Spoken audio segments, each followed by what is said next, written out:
Mga iba't ibang dahilan kung bakit wala pa kaming ipon. Mataas ang expectation ng pamilya sa Pilipinas.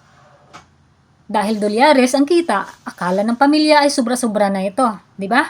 Kaya madalas, lahat ng gastusin, bills, tuition, pangkasal, pangpiyansa, inaasa na lahat sa OFW.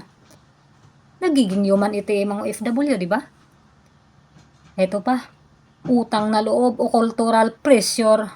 Sa kultura natin, malakas ang utang na loob, di ba? Minsan kahit hindi na kaya, pinipilit pa rin tumulong sa extended family. Ayaw mapag-usapan ang madamot. Kaya kahit walang-wala na, nagbibigay pa rin, umuutang pa rin, dinidilinsyahan pa rin. O di ba ang saya-saya? Ito pa, lifestyle inflation. Pagdating sa unang sweldo, gadget dito, padala, shopping, bagong bahay. Deserve ko to mindset, di ba? After years of sacrifice, gusto rin ng reward.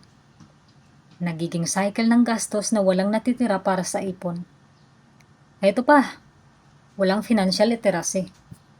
Hindi tinuturuan paano mag-budget, mag-invest, o magplano para sa future.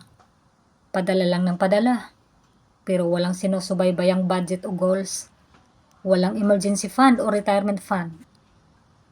Panglima, walang permanenteng trabaho o seguridad.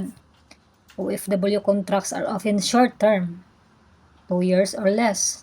Walang kasiguraduhan kung may renewal. Kaya kapag natapos ang kontrata, wala nang kita. At kung walang ipon, uuwi ng luhaan. Ito pa, wrong investment or na-scam. Maraming mga OFW ang nabibikta naman ng scam. Lalo na kung walang sapat na kaalaman. Minsan, pinagkatitiwalaan ang kamag-anak para magpatayo ng negosyo. Pero, nauuwi sa wala. Eto pa, long distance guilt. Dahil malayo sa pamilya, bumabawi sa material things. O di ba? Gadget, remittance, luho, para mapunan ang emotion gap.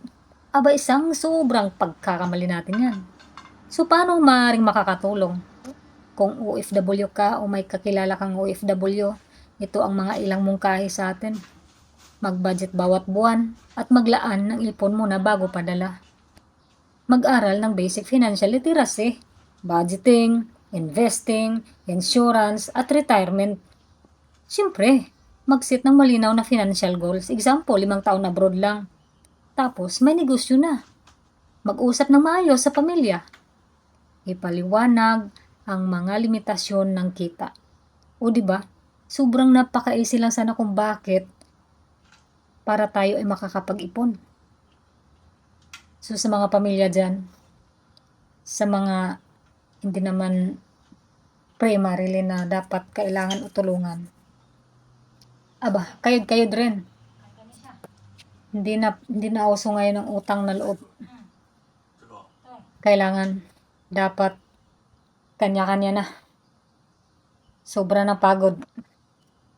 Tapos na ang pagtutulong-tulong era.